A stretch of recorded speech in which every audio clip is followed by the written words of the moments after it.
बोलने वाला था कि मैं भी बचपन में आदिवासियों के बीच रहा करता था।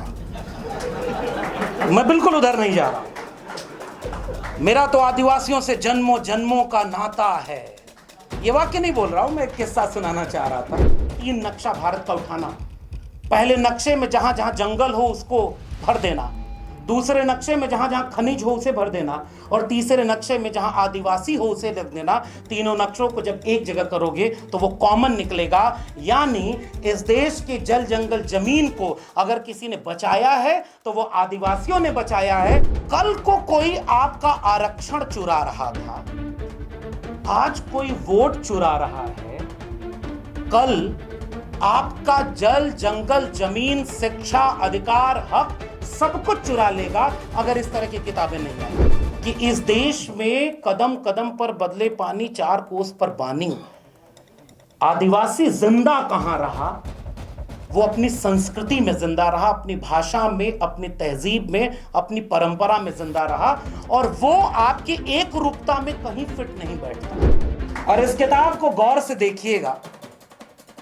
इसका कवर पेज पीले और हरे रंगों के मेल से बना है।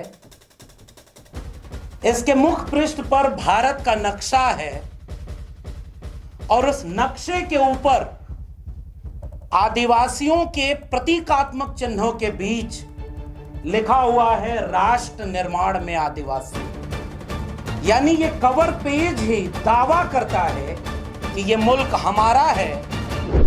तो अब बहुत सारे प्रोफेसर लोग हैं, एक निकाला हुआ प्रोफेसर उनके बीच में बोल रहा है।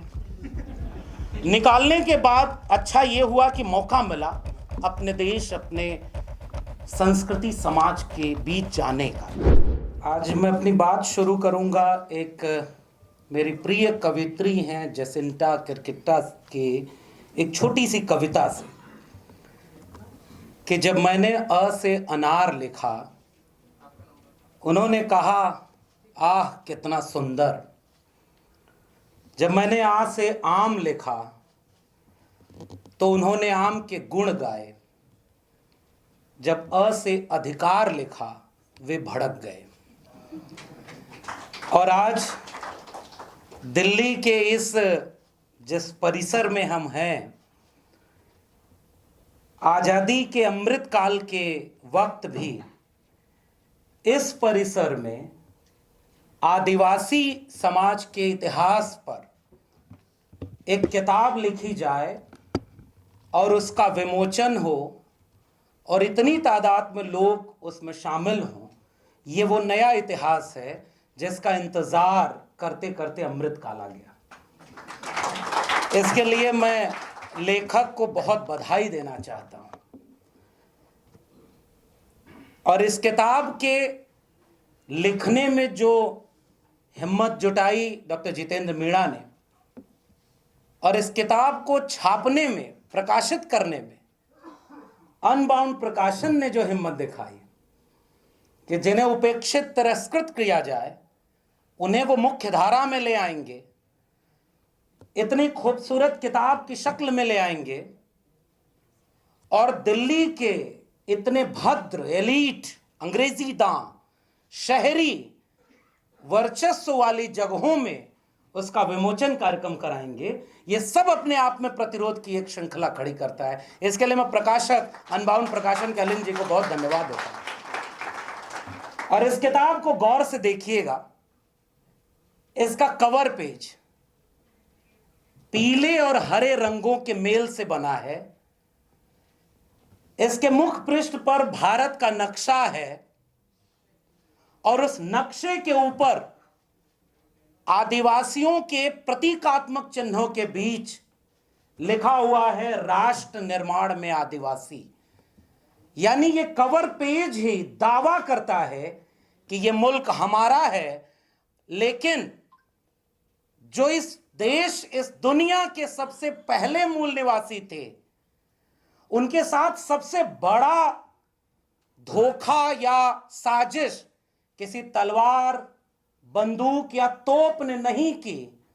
उसके साथ सबसे बड़ी साजिश कलम ने की, जिनके ऊपर यह हक था कि वो इतिहास में दर्ज करेंगे उन आदिवासियों के इतिहास को भी।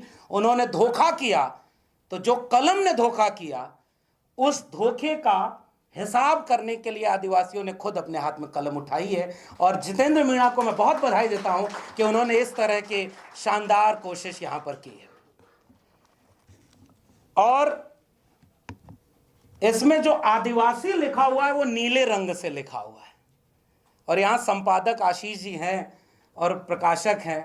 मैं आप सबका ध्यान इधर आकर्षित कराना चाहता हूं, और इसलिए आकर्षित करना चाहता हूं कि कुछ चीजें होती हैं। जैसे मैं बचपन में जब गाड़ी चलाना सीखा तो मैं ये नहीं बोलने वाला था कि मैं भी बचपन में आदिवासियों के बीच रहा करता था। मैं बिल्कुल उधर नहीं जा रहा हूं। मेरा तो आदिवासियों से जन्मों जन्मों का नाता है। ये वाक्य नहीं बोल रहा हूं, मैं एक किस्सा सुनाना चाह रहा था कि जब अपने से गाड़ी चलाना होता था अकेले तो लगता था कि हमें अच्छी ड्राइविंग आती है, लेकिन जब कोई बहुत खास परिवार का बैठ जाता था तो हाथ कांपते थे।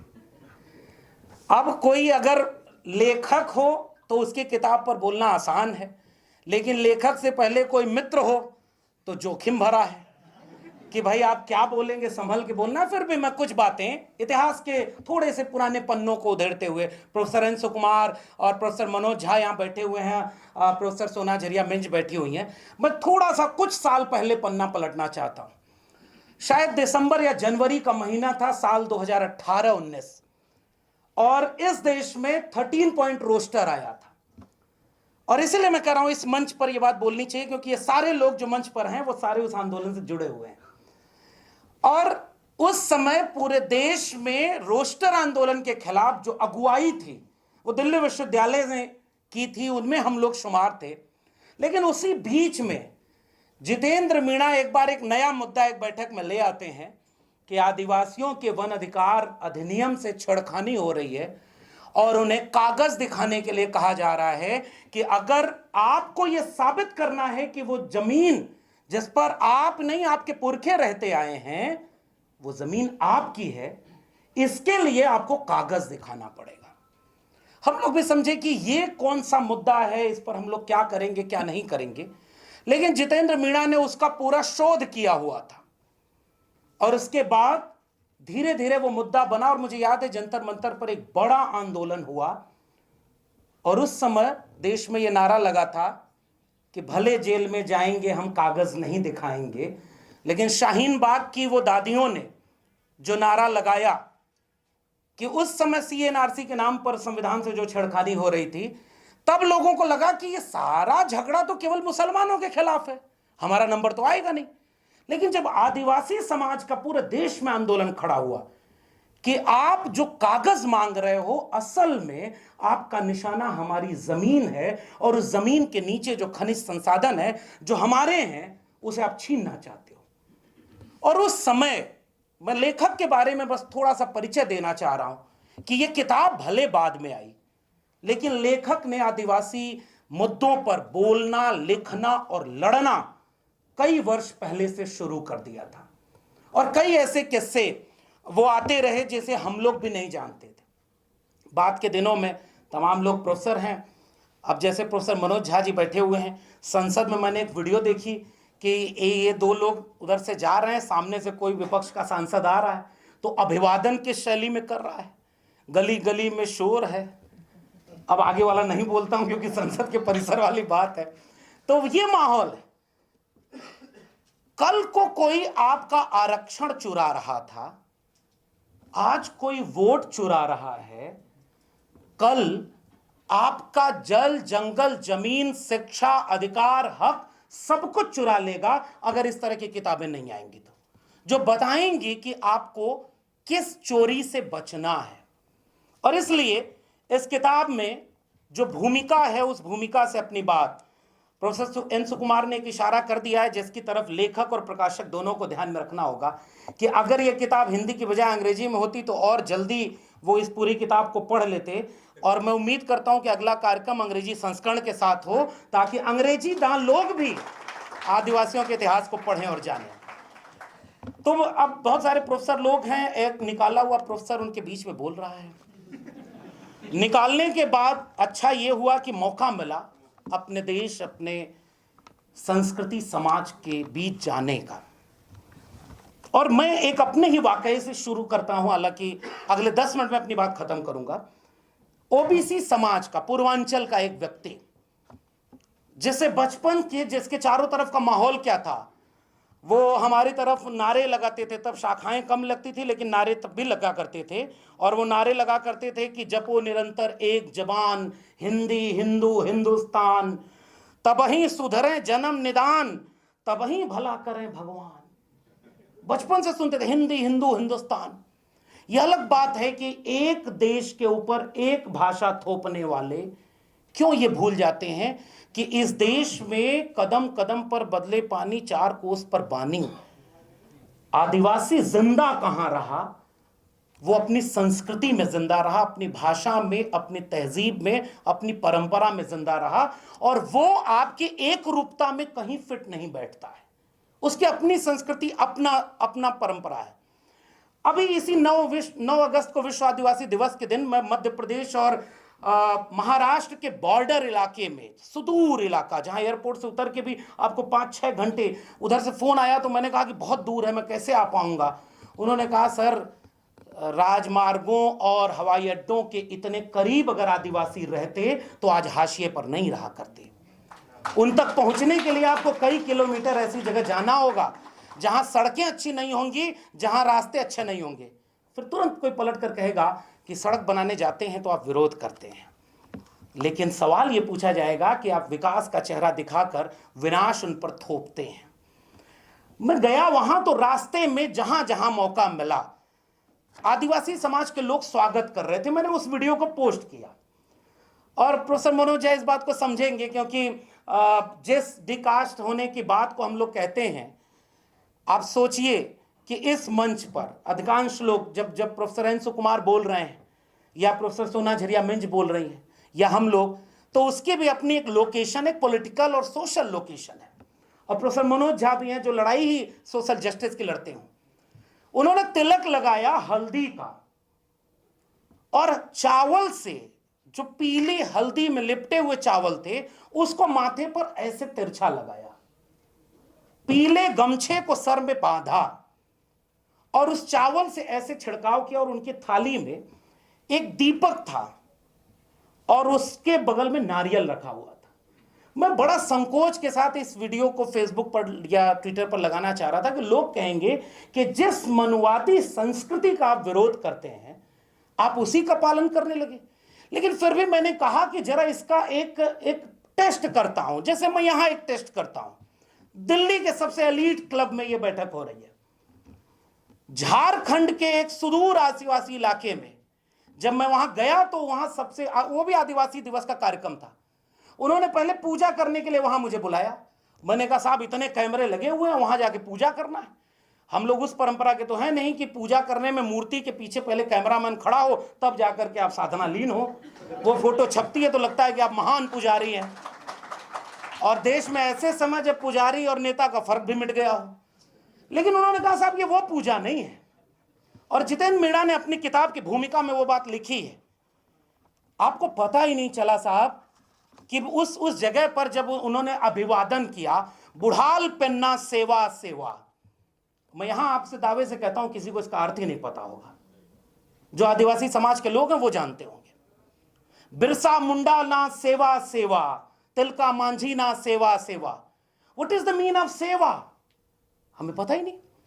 जब मैं मध्य प्रदेश और महाराष्ट्र के आदिवासी इलाकों में गया तो वहां सेवा जोहार का नारा लगता है, 7 रंग का झंडा होता है और उस पर तीर बने होते हैं। उनके अपने देव होते हैं, वो उनकी परंपरा होती है।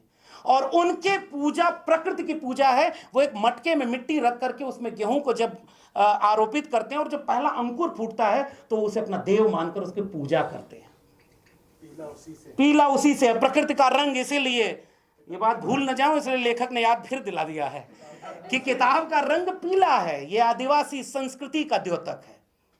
और इस बात को आपको गौर से समझना चाहिए। इस भारत नक्शे में, मैं फिर से कह रहा हूं, एक बहुत बड़े लेखक ने एक बात कही कि 3 नक्शा भारत का उठाना।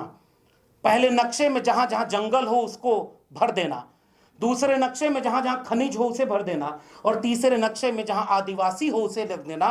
तीनों नक्शों को जब एक जगह करोगे तो वो कॉमन निकलेगा। यानी इस देश के जल जंगल जमीन को अगर किसी ने बचाया है तो वो आदिवासियों ने बचाया है, लेकिन विकास के नाम पर आप विनाश कर रहे हो आदिवासियों का भी और उस कुदरत का भी, जल जंगल जमीन का भी, जिसकी वो पूजा करते हैं।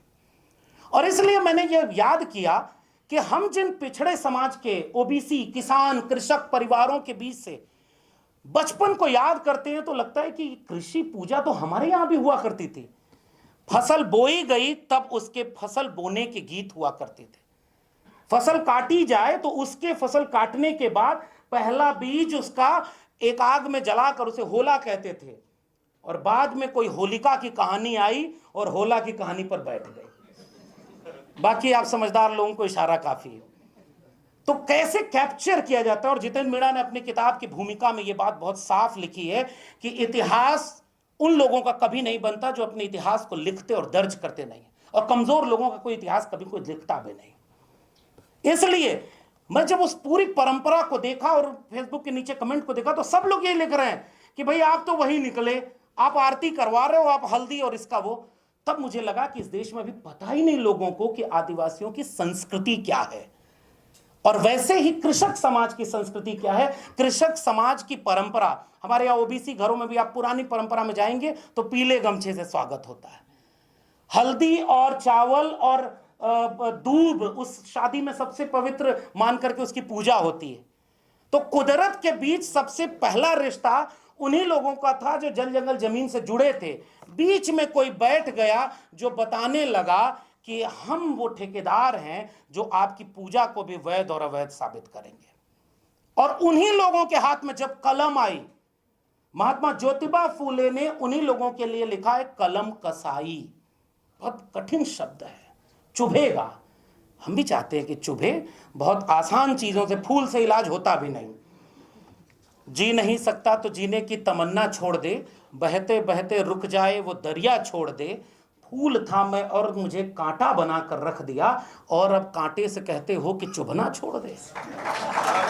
तो हम तो चाहते हैं कि ये बातें आपको चुभें कि आपने इतिहास में किस तरह से चीज़ों को लिखा है। और हमारे भारत आदिवासी पार्टी के सांसद राजकुमार राज जी हमारे बीच में आए हैं। मैं चाहता हूं कि वो भी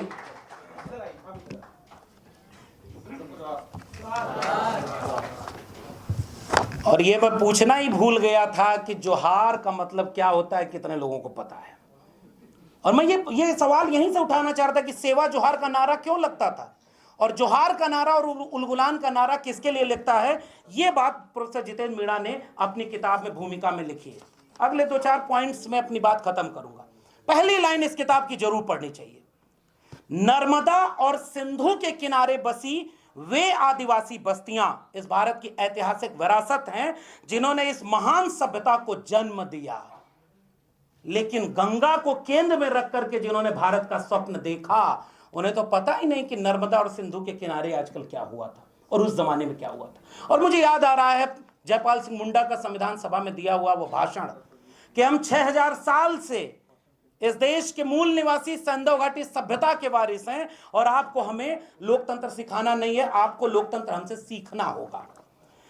इस किताब में भूमिका जो है वो बहुत महत्वपूर्ण है, और इस भूमिका को बार बार पढ़ा जाना चाहिए। यह भूमिका आपको परिचित कराएगी जिन्हें पता ही नहीं कि जोहार, सेवा जोहार, उलगुलान, आदिवासी संस्कृति, आदिवासियों की परंपरा और वर्तमान में आदिवासियों के साथ कितने तरह का अन्याय हो रहा है। इस किताब की भूमिका में वो सारी बातें लिखी हुई हैं। और कानून के नाम पर किन लोगों ने जब कानून बनाया तो वो कानून विरासत, अस्तित्व और सांस्कृतिक और आर्थिक आधार के खिलाफ चला गया। और फिर आंकड़ों के साथ ये दावा करती है कि एक समय जब जंगल को निजी संपत्ति घोषित किया गया तो आदिवासियों के ऊपर किस तरह का जुल्म हुआ। इसलिए भी इस किताब को जरूर पढ़ा जाना चाहिए। भारत में क्रिमिनल ट्राइब एक्ट का कानूनी आधार आवारागर्दी अधिनियम और आदतन अपराधी अधिनियम में निहित है। आवारागर्दी अधिनियम पता ही नहीं होगा। आजकल कल पार्लियामेंट में हमारे राजकुमार भाई बैठे हुए हैं, एक बिल आ रहा है ऐसे मौके पर आ रहा है जब जो सबसे जरूरी बिल है उस पर चर्चा नहीं हो रही, नारे लगा के सबकी परीक्षा ली जा रही है। लेकिन वो बिल लाया जा रहा है कि 30 दिन में, अभी उलाका साहब बोल के गए, मैं उसका भी थोड़ा सा जवाब देना चाहूंगा कि वो बिल लाया जा रहा है 30 दिन। 30 दिन अगर कोई जेल में रहा तो उसके बाद 31वें दिन उसका पद और कुर्सी सब चली जाएगी। और विपक्ष के एक नेता ने पूछ दिया कि चक्की पीसिंग वाला नारा जिसके लिए दिए थे उसको डिप्टी सीएम बनाए बैठे हो। तो वो जो क्रिमिनल ट्राइब, और आपको पढ़ना चाहिए डॉक्टर बाबा साहब अंबेडकर और जयपाल सिंह मुंडा के बीच संविधान सभा की बहस को। और उस समय मैं एक रेफरेंस आपके लिए ले आया हूं, क्योंकि इससे अच्छा मंच उस बौद्धिक बहस को लोगों के बीच ले जाने का नहीं है। यह बात बिल्कुल दुरुस्त है कि आदिवासी समाज बिल्कुल मुख्तलिफ है, बिल्कुल अलहदा है। उसे शेड्यूल कास्ट के साथ जोड़ करके दोनों की लोकेशन अलग अलग थी, वो अछूत थे। न ओबीसी में कोई अछूत था और न आदिवासी में कोई अछूत है। आदिवासी को अछूत होने का मतलब ही नहीं। वर्ण सिस्टम जब आरोपित आप करते हैं, और इस किताब को इसलिए भी पढ़ा जाना चाहिए कि इसमें राजा शंकर शाह और रघुनाथ शाह उनके बारे में बाकायदे एक अध्याय लिखा हुआ है, और वो राजा हैं। छत्तीसगढ़ के इलाके में राजा वीर नारायण सिंह हैं, वो राजा हैं। गोंडवाना में रानी दुर्गावती हैं, वो रानी हैं। भीलवाड़ा राजकुमार रोज जी उसका पूरा आंदोलन चला रहे हैं कि भीलों का अपना एक पूरा राज्य बने, क्योंकि वहां के वो राजा रहे हैं। अगर वर्ण व्यवस्था में आदिवासी, दलित, पिछड़े सब शूद्र थे तो उनके बीच से राजा कैसे पैदा हुए?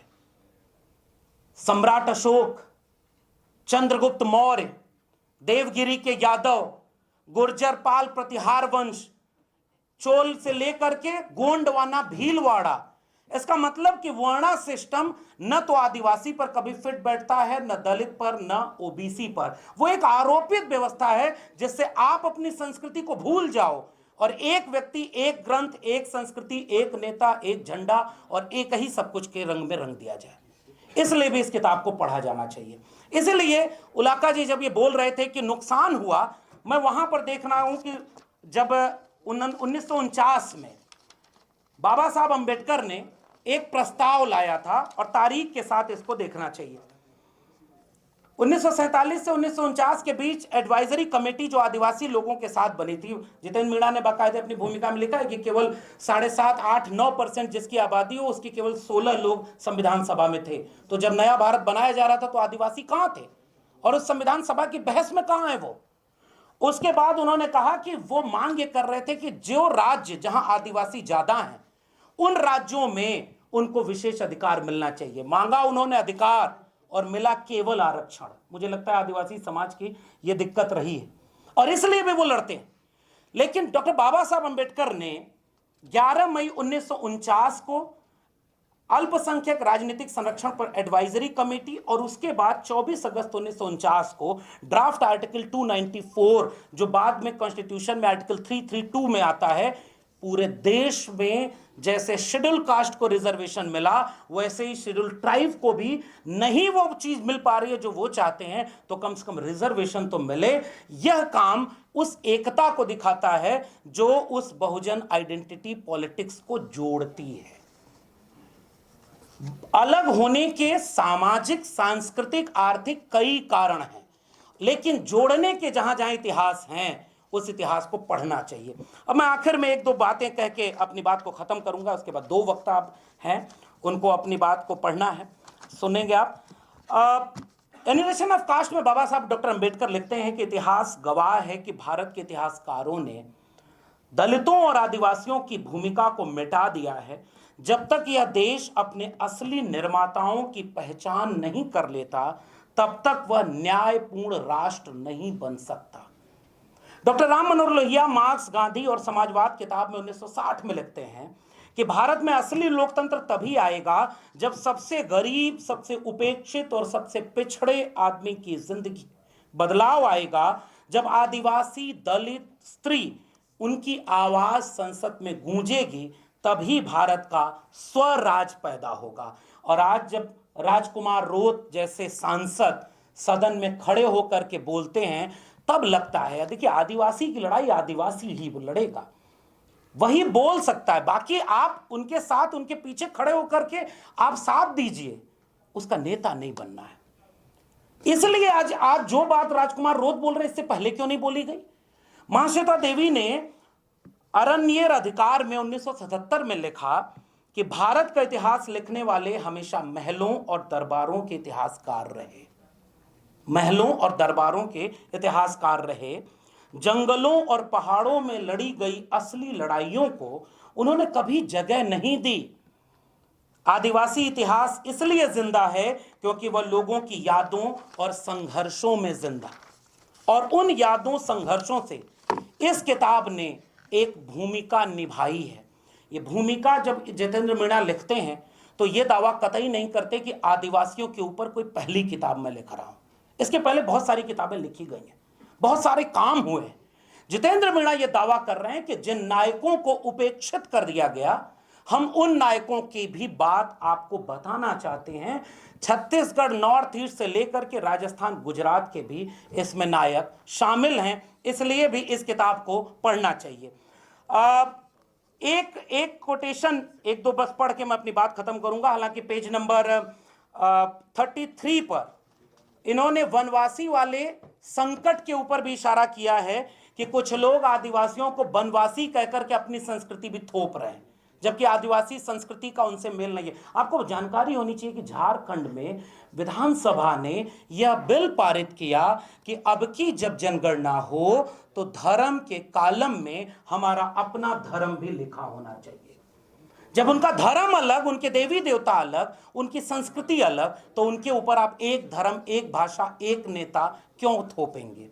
और इस बात को इस किताब में जरूर लिखा गया। और इस किताब को, बाकी नायकों पर वक्त कम है इसलिए छोड़ देता हूं, इसके आखिरी पन्ने पर भारत के आदिवासी विद्रोह करके एक सूची दी गई है।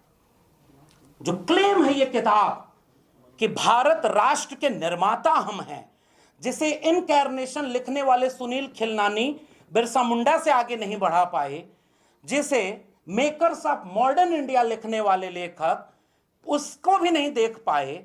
अब जब उनके हाथ में कलम आई तो उन्होंने बताया कि इस देश में अंग्रेजों के खिलाफ सबसे पुरानी और सबसे लंबी लड़ाई लड़ने का काम इस देश के आदिवासियों ने किया है। साल 1776 से यह लड़ाई शुरू हुई है और लगभग 1963 तक ये लड़ाई लड़ी गई, और मैं तो कहूंगा कि 2025 में भी वो लड़ाई जारी है। लेकिन इस बात को वो कतई नहीं समझ पाएंगे जो एनसीईआरटी के सिलेबस से मुगलों को निकालकर या अकबर को और बुरा पेश करके एक नया भारत बनाने की कोशिश में इस कदर लगे हुए हैं कि एक तरफ शिक्षा बर्बाद हो, लेकिन जितनी बची रहे वो भी हमारे मुताबिक पढ़ी जाए। ऐसे वक्त में क्या उन्हें चिंता है आदिवासियों के इतिहास लेखन की? और अंग्रेजों के खिलाफ अब कौन लड़ाई नहीं लिया? लाल किले की प्राचीर से जिस संगठन का नाम लिया जा रहा है, वो संगठन का इतिहास ही अंग्रेजों का साथ देने का रहा हो। ऐलान है 2025 में कि अगर आपको संविधान और लोकतंत्र को बचाना है, इस तरह की किताबों को बचाना है, तो उस कर्ज को चुकाना होगा जो हमारे पुरखों ने हमें सौंपा है। मिर्जा गालिब का एक शेर है कि दर्द मिन्नत कशे दवा न हुआ, मैं ना अच्छा हुआ बुरा न हुआ, जान दी हुई उसी की थी, हक तो यूं है कि हक अदा न हुआ। हमारे ऊपर हमारे उन पुरखों का हक है कर्ज की तरह। डॉक्टर बाबा साहब अंबेडकर, जयपाल सिंह मुंडा, बिरसा मुंडा से लेकर राम मनोहर लोहिया, भगत सिंह, तमाम लोगों का कर्ज है। इस किताब के जरिए उस कर्ज को पढ़ते हुए हमें लंबी लड़ाई के लिए अपने को तैयार करना होगा। मैं फिर से लेखक जितेंद्र मीणा को, प्रकाशक को और आप तमाम लोगों को धन्यवाद देता हूं कि ऐसे जगह पर हमने इस भूमिका निभाई। बहुत बहुत धन्यवाद। साथियों, अगर आपको द न्यूज वीक का काम पसंद है और आप चाहते हैं कि हम यूं ही अम्बेडकरवादी पत्रकारिता करते रहें, तो हमारी आर्थिक मदद जरूर करें। आप अपनी स्क्रीन पर दिखाई दे रहे इस QR कोड को स्कैन करें और न्यूज वीक फाउंडेशन के खाते में अपनी दान की राशि भेजें। QR कोड के अलावा आप UPI के जरिए भी मदद कर सकते हैं। आप हमारी UPI ID newsweek@yes bank पर भी मदद भेज सकते हैं। इसके अलावा आप हमारे अकाउंट में भी मदद भेज सकते हैं। खाते का नाम है News Week Foundation, account number है 02358870000640। IFSC कोड है YesB 00000235।